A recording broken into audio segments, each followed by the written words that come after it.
بسم اللہ الرحمن الرحیم۔ ناظرین کرام، ایک اور واقعے اور حکایت کے ساتھ آپ کی خدمت میں حاضر ہیں۔ کہتے ہیں کہ کسی علاقے میں ایک احمق آدمی، اس کی آنکھوں میں تکلیف ہونے لگی، آنکھیں دکھ رہی تھیں۔ اس نے سوچا کہ آنکھیں ڈاکٹر کو چیک کرائی جائیں۔ چنانچہ وہ آنکھیں چیک کرانے کے لیے ڈنگروں کے ڈاکٹر کے پاس چلا گیا اور اسے جا کے کہا کہ میری آنکھوں کا علاج کیجیے۔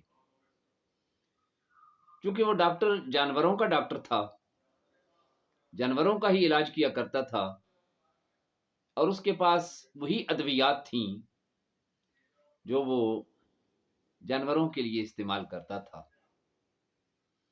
لہذا اس نے جو جانوروں کی آنکھوں کی دوائی تھی وہی دوائی اس کی آنکھوں میں ڈال دی۔ اب ظاہر ہے اس دوائی نے فائدے کی بجائے نقصان پہنچانا تھا۔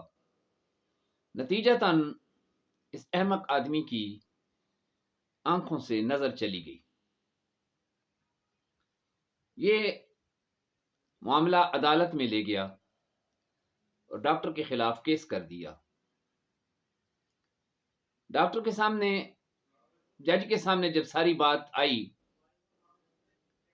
تو عدالت نے کہا کہ اس ڈاکٹر کو کوئی سزا نہیں دی جا سکتی۔ مریض نے اس کی وجہ پوچھی کہ جج صاحب، اس نے میری آنکھوں کو خراب کیا ہے، اس کو سزا کیوں نہیں دی جا سکتی؟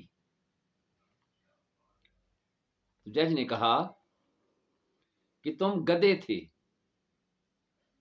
جو جانوروں کے ڈاکٹر کے پاس آنکھ کے علاج کے لیے چلے گئے، اس لیے اس میں ڈاکٹر کا کوئی قصور نہیں ہے۔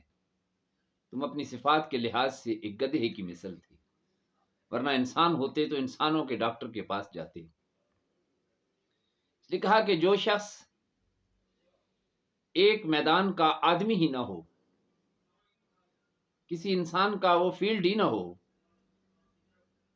تو اس کے پاس اگر کوئی اس شعبے کا وہ کام لے کر جائے جو کسی دوسرے شعبے سے متعلق ہو، تو یقیناً اس کے خراب ہونے میں کوئی شک و شبہ نہیں رہ جاتی۔ تو تم خود یہ کام لے کر اس کے پاس چلے گئے کیونکہ جانوروں کا ڈاکٹر تھا، اور تم نے اپنی آنکھوں کا علاج اس سے کرانا چاہا۔ اس نے تو اپنا کام کر دیا، لیکن اس کا نقصان تمہیں یقیناً ہو گیا۔ اس لیے زندگی میں جب کوئی کام کرانا ہو، جس شعبے سے متعلق ہو، یقیناً ایسے لوگوں کے پاس ہی لے کر جانا چاہیے تاکہ وہ اسے پراپر طریقے سے ہینڈل کر سکیں۔ اگر ایسے آدمی کے پاس لے جائیں گے جس کا فیلڈ ہی نہیں ہے، جس سے اس سے سروکار ہی نہیں ہے، تو یقیناً وہ کام فائدے کی بجائے نقصان دہ ثابت ہوگا۔ اس لیے کہتے ہیں کہ جسے جو کام آتا ہے وہ اسی کے اندر مہارت دکھا سکتا ہے، اور جسے اس کام کی خبر ہی نہ ہو وہ کیسے اس میں مہارت دکھائے گا۔ بہت بہت شکریہ۔ اللہ حافظ۔